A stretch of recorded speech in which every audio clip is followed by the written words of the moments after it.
Mr. Chair. So it was an unfortunate session because we did not hear from our witnesses. And one of them drove 5 hours to come here in person, and I know that that's quite the long drive, and Northern Ontario is probably looks like the 389, a highway that I've taken a lot. That being said, concerning the motion and the rules.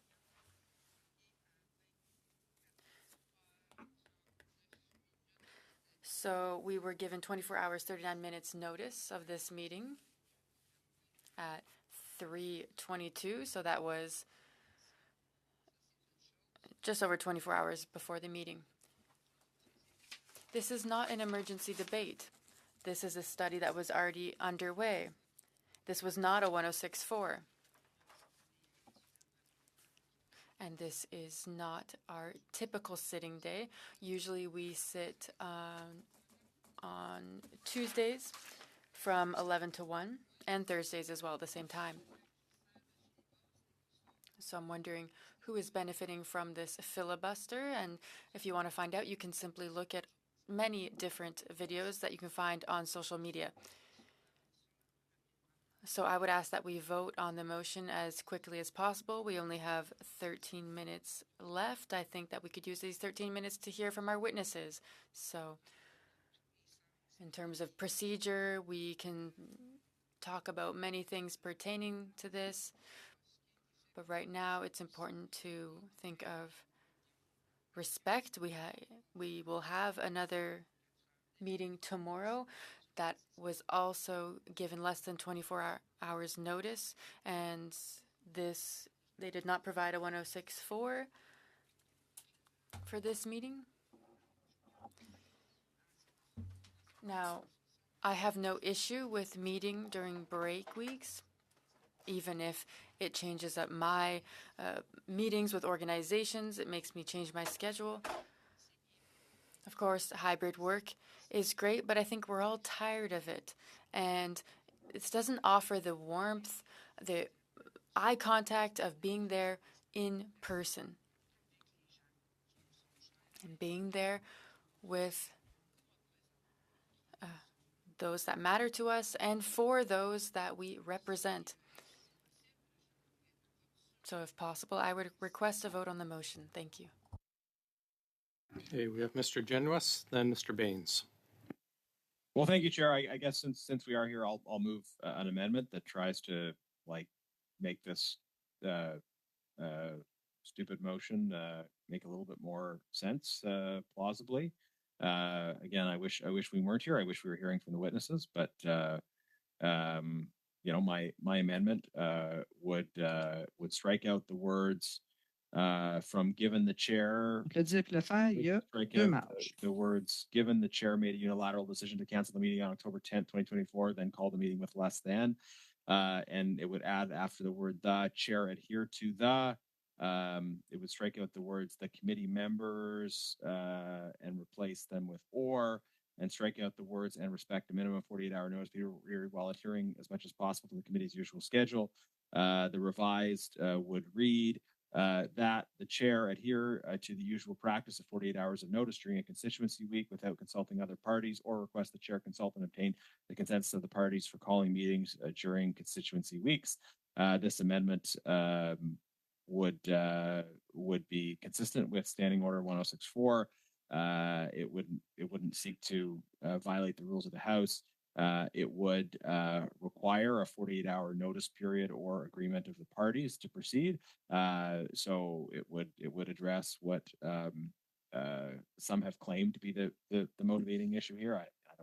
I don't think it is the motivating issue, but it would address what some have claimed to be the motivating issue without creating a procedure that would make it entirely impossible to hold a break week, hold meetings outside of the narrow confines of what the House gives us during sitting weeks.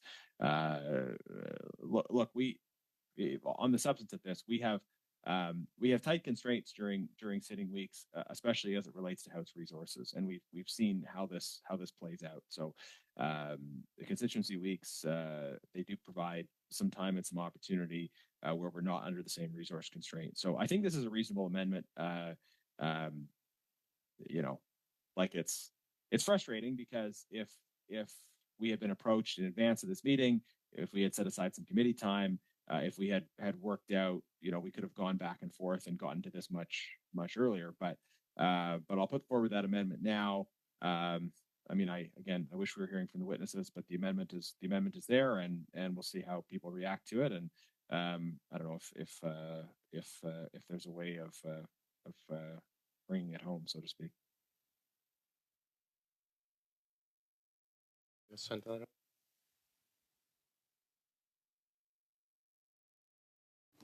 We don't have it in French, so we cannot send it out. Well, no, sorry, Mr. Generous, I need you to clarify. The clerk and I were looking. It almost seems like they might be contradictory. Well, what you're looking for. I don't have it translated because I didn't have notice that this motion was coming. Yes. So if someone had told me the motion was coming or proper notice has been given, so I would have no, I understand. No, it's not the French part. Translated motion, but as it is, while trying to follow the debate and write amendments at the same time. Yeah. So I can just read it back, and then we'll start a speaking list on it. That the chair adhere to the usual practice of 48 hours of meeting, 48 hours of notice during a constituency week without consulting other parties, or request that the chair consult and retain the consensus of the parties for calling meetings during constituency weeks, period. So we'll start speaking list. Mr. Baines, your hand is up. Is that from the original motion or on the amendment? It's more of a point of order. Yeah. I just wanted to maybe mention, because I feel like this is... Sounds like it's not a point of order. Mr. Generous, please allow Mr. Baines to have the floor. Go ahead, Mr. Baines. So I wanted to, in order to request for the guests that are with us today, I understand this motion may take us past the time, so I wanted to ensure that they have the opportunity to provide us by email recommendations of some of the questions or any recommendations that they have towards this study at any time if they don't get an opportunity to speak again today. Thank you. Yeah, on the same point of order, Chair. Yes, go ahead, Mr. Generous. On the same point of order, no way is Mr. Baines going to be able to relegate these witnesses to email. We will invite these witnesses back to the committee to provide a full response to say whatever they want about what happened today and their views. And point of order, Mr. I will actually. I'm going to interrupt both of you, Mr. Generous and Mr. Baines. I have the floor. I have the floor. I appreciate both of your interventions. I was going to suggest they could provide in writing, but I was also going to suggest that we will have them back if they will tolerate coming back to us. So an invitation to return will be extended to them. And yes, an invitation to provide anything in writing will be available as well. So thank you for bringing that up, Mr. Baines. Appreciate it, Mr. Generous, for your point. And I think we've got Mr. Generous as the floor. Sorry, no, I moved my amendment, and I okay. think it's... Sorry, speaking this on the amendment then, Mr. Oh, sorry, we were at Mr. Baines. You had your hand up for the original motion. Did you want to speak on the amendment as well? No, I'll withdraw my hand. Thank you. Thanks. I'll keep your hand up for the original motion, though. Oh, go ahead, Mrs. Block. Thank you very much, Mr. Chair. And I've listened with interest and frustration at many of the interventions that have been put forward by members on the opposite side of the table to us. And I would simply say that I believe that this amendment to the motion that was table dropped here today and which sidelined our conversation with the two witnesses does address the concerns that were raised in the original motion when it comes to consulting with other parties when it comes to meeting during break week. So I fully support this amendment and would hope that the members of the Liberal Party, the Bloc, and the NDP would see this as a way of continuing to stay true to the standing orders that we function and operate by, but addressing the concern that was raised today. Thank you. Thank you. Anyone else? Well, Mr. Backrack, please. Thank you, Mr. Chair. I've been staying out of this conversation because I was thinking that perhaps if I did, it would shorten the debate and bring us back to hearing from the witnesses in a more timely way. On the amendment that Mr. Genuis has moved, I'm not sure that the language is precise enough to achieve what he thinks it's achieving. When he was characterizing the amendment, he mentioned agreement from other parties, but the word consultation does not imply agreement. I think the original motion reflects the frustration that many are feeling, including two other opposition parties. We very much want to hold the government accountable, but we want to do that in a way that is predictable and effective and respectful of our time. The Conservatives have continually referred to break weeks, and perhaps Conservatives take breaks during those weeks. But for some of us who represent constituencies the size of Poland, constituency weeks mean spending hours and hours in the car, driving thousands of kilometers, visiting multiple communities, and working for the entire week only to get back on an airplane and spend an entire day flying back to Ottawa. So the challenge with these surprise meetings, you mentioned the frustration of a surprise motion and a surprise amendment. The challenge with surprise meetings is that it requires us to cancel all of our other engagements with constituents and organizations that we had planned to undertake. And I share the frustration that has been voiced so far. I note that the